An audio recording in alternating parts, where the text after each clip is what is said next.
प्रियकर आणि प्रेयसीच्या चॅटमधून फुटलंय MPSC पेपरफुटीचं Bing. आरोपी ऋतुजा आणि गौरव पाटील मध्ये पेपरफुटीबाबत चर्चा। प्रश्नसंचातून 78 प्रश्न दाव्याचा आल्याचा दावा।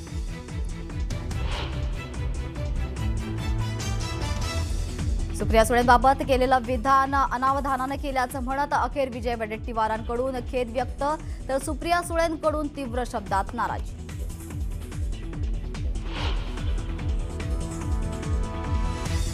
हे आम्ही फक्त मित्रांना डॅमेज करायचा। 2014ला ह्यामुळे सत्ता गेली ह्या लोकांच्या असल्या वागण्यामुळे। 2014 मध्ये काँग्रेसमुळे राज्यात सत्ता गेली। शशिकांत शिंदेंचा काँग्रेसवर हल्लाबोल।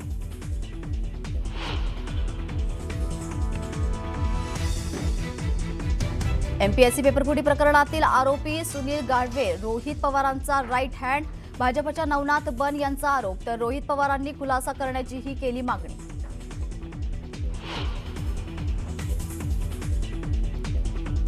मुंबईतील परळमध्ये 2 गटात तुफान हाणामारी। मुख्यमंत्र्यांकडून प्रकरणाची गंभीर दखल, दोषींवर कठोर कारवाई करण्याचे निर्देश।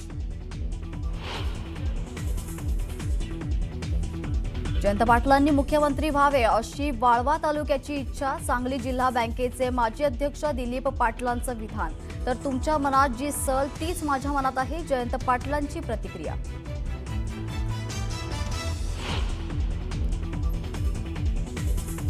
पालकमंत्री पदाचा तिढा सुटला, मात्र रायगडमध्ये राजकीय धुसफूस कायम।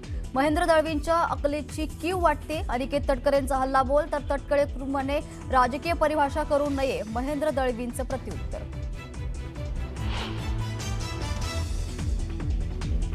पिंपरी चिंचवडमध्ये पुन्हा हुंडा बळीची घटना। उच्चभ्रू कुटुंबातील शिल्पा गवारेंच्या आत्महत्या। पतीसह सासरा आणि दिराविरोधात गुन्हा दाखल।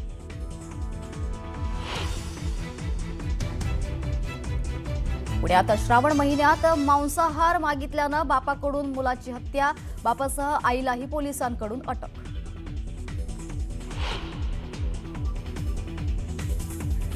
$288 भारतीयांशी अद्याप संपर्क नाही, तर कैलाश मानसरोवर यात्रेला गेलेले 200 भारतीयही अडकले। चीनमधील भारतीय दूतावास त्यांना बाहेर काढण्यासाठी प्रयत्न करत असल्याची परराष्ट्र मंत्रालयाची माहिती।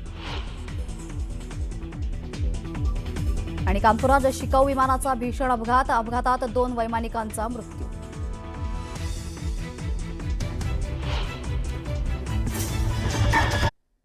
यानंतर बातमी आहे महागाईची। सणासुदीच्या तोंडावरच महागाईचा फटका बसलेला आहे। रक्षाबंधनसाठी बहीण भावाला राखी बांधायला मिठाई घेऊन जाते, पण यंदा तीच मिठाई महाग झालेली आहे। मिठाई दुकानदारांनी प्रत्येक किलो मागे 30 ते 40 रुपयांनी दर वाढवलेत।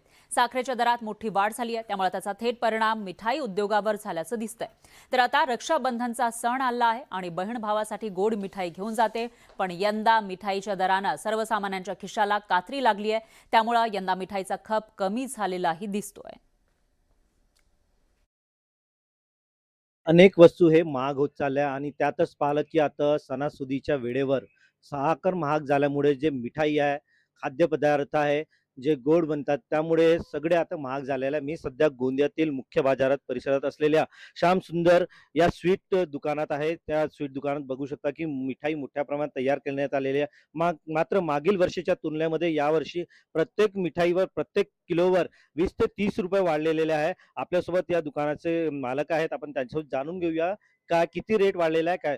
भैया क्या बताएंगे कितना रेट बढ़ा है इस साल, और क्या बताएंगे शक्कर माई क्यों नहीं गई? नमस्कार। शक्कर पिछले वर्ष की तुलना में इस वर्ष करीब 25 रुपये किलो बढ़ चुकी है, और उसका सीधा सीधा असर हमारे प्रोडक्ट यानी कि मिठाइयों पे पड़ा है।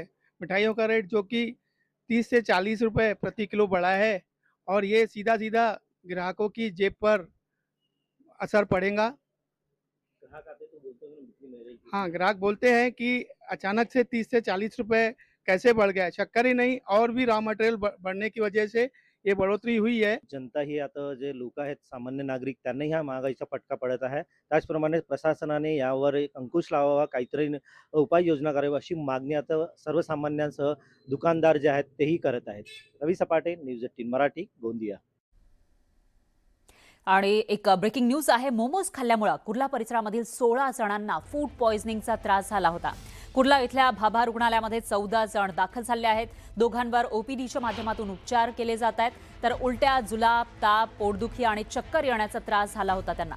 कुर्ला पश्चिम सुंदरबाग परिसरामध्ये मोमोज खाल्ल्यामुळे 16 जणांना फूड पॉइझनिंगचा त्रास झाला. या सर्वांना उलट्या, जुलाब, ताप, पोटदुखी सुद्धा झालेली होती, त्याचबरोबर चक्कर येत होते. हा त्रास जाणवू लागल्यानंतर त्यांना वैद्यकीय उपचारासाठी कुर्ला इथल्या भाभा रुग्णालयात आणण्यात आलं. एकूण 16 जणांपैकी 14 जणांना रुग्णालयामध्ये दाखल केलंय आणि दोघांवर ओपीडीच्या माध्यमातून उपचार करण्यात आले. संपूर्ण घटनेची माहिती मिळताच मुंबई महापालिकेच्या आरोग्य समितीचे अध्यक्ष हरीश भांदिरगे यांनी भाभा रुग्णालयामध्ये भेट दिली आणि रुग्णांची विचारपूस केली. तसंच डॉक्टर आणि रुग्णालय प्रशासनाकडून रुग्णांच्या प्रकृतीची विचारपूस करण्यात आली आहे आणि त्यांच्यावर सुरू असलेल्या उपचारांची संपूर्ण माहिती घेण्यात आली. याविषयी अधिक माहितीसाठी आपले प्रतिनिधी राजेश शिंदे हे आपल्यासोबत जोडले गेले आहेत. राजेश, काय सांगाल? मोमोज मधून विषबाधा झाल्याचं कळतंय, नेमकं काय प्रकरण आहे हे? राजेश, आवाज येतोय?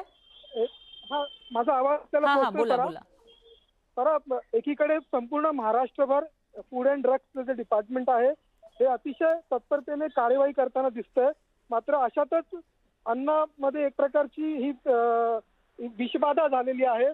मोमोज हा जो एक प्रकार असतो, त्या मोमोज खाल्ल्यामुळे कुर्ला पश्चिम येथील तब्बल 16 जणांना जी आहे ती विषबाधा झालेली आहे आणि त्यांना भाभा या रुग्णालयामध्ये उपचारासाठी दाखल करण्यात आलेलं आहे. मोमोज खाल्ल्यानंतर त्यांना उलट्या, जुलाब, पोटदुखी, ताप, चक्कर असा स्वरूपाचा एक त्यांना गंभीर त्रास सुरू झाला आणि त्यामुळे त्यांनी जेव्हा स्थानिक रुग्णालयात डॉक्टरकडे ते तपासण्यासाठी गेले असं त्यांना या प्रकारची विषबाधा झाल्याचं निष्पन्न झालं. त्यानंतर त्या 16 पैकी 14 जणांना जे आहे ते भाभा रुग्णालयामध्ये उपचारासाठी दाखल करण्यात आलेलं आहे आणि नेमका आता ही विषबाधा कशामुळे झाली त्याचा तपास जो आहे तो महापालिकेकडनं केला होता. आरोग्य समितीचे अध्यक्ष हरीश भांदिरगे यांच्याकडनं त्या रुग्णांची प्रत्यक्ष जाऊन विचारपूस करण्यात आलेली आहे. त्या जे त्यांचं तपासणी करतायत, उपचार करतायत त्या डॉक्टरांची देखील त्यांनी भेट घेतलेली आहे आणि नेमकं विषबाधा कशामुळे झाली, मोमोज मध्ये अशा प्रकारची ही प्रकार एवढा गंभीर कारण खरं आहे. एकूणच राजेश, असं म्हणता येईल की एफडीएची कारवाई एकीकडे सुरू आहे तर दुसरीकडे हे जे पदार्थ आहेत त्याच्यामुळे लोकांना त्रास होताना सुद्धा आपल्याला दिसून येतोय. याविषयीची अपडेट आपण घेत राहूया. धन्यवाद तुम्ही दिलेल्या या सविस्तर माहितीसाठी. पाहूयात पुढची बातमी. जुन्नर तालुक्यामधील काळवाडीमध्ये विद्यार्थ्यांना वाटप होणाऱ्या पोषण आहाराच्या साहित्यावर प्रश्नचिन्ह उपस्थित झालं आहे. निकृष्ट दर्जाचं साहित्य वाटप होत असल्याची तक्रार सरपंच तुषार वामन यांनी एफडीएकडे केली आहे. 20 ऑगस्टला जिल्हा परिषद शाळेमध्ये पोषण आहारांचं साहित्य घेऊन आलेल्या टेम्पोची पाहणी केली. त्यावेळेला साहित्य खराब असल्याचा आरोप करण्यात आला. त्यानंतर एफडीएच्या भरारी पथकानं काळवाडीमध्ये येऊन या साहित्याचे नमुने ताब्यात घेतले. हे नमुने तपासणीसाठी प्रयोगशाळेत पाठवण्यात आले आणि अहवालामध्ये साहित्य निकृष्ट असल्याचं स्पष्ट झाल्यास संबंधितांवर कारवाई होण्याची शक्यता आहे. याआधी सुद्धा पुणे जिल्ह्यामधील एका अंगणवाडी सेविकेनं विद्यार्थ्यांना दिला जाणारा जो पोषण आहार आहे तो कशा पद्धतीनं निकृष्ट आहे हे समोर आणण्याचा प्रयत्न केला होता आणि आता पुन्हा एकदा तसाच काहीसा प्रकार जुन्नरमध्ये आपल्याला दिसून येतोय. काय आता केलं पाहिजे आता त्या उर्वरित अन्नाचं? तो त्यामुळेच आपण तो जप्त करून ठेवणार आहे आणि रिपोर्ट आल्यानंतर त्याप्रमाणे पुढे त्याची कारवाई होते. सर, आता जे वाहन जे अटकावून ग्रामस्थांनी ठेवलेलं आहे त्या याच्यामध्ये सुद्धा काही धान्यामध्ये किडे आढळून आलेत. मग आता त्या वाहनाचं किंवा त्यातल्या अन्नधान्याचं काय? वाहनातला माल जप्त करून ठेवणार आहोत आपण.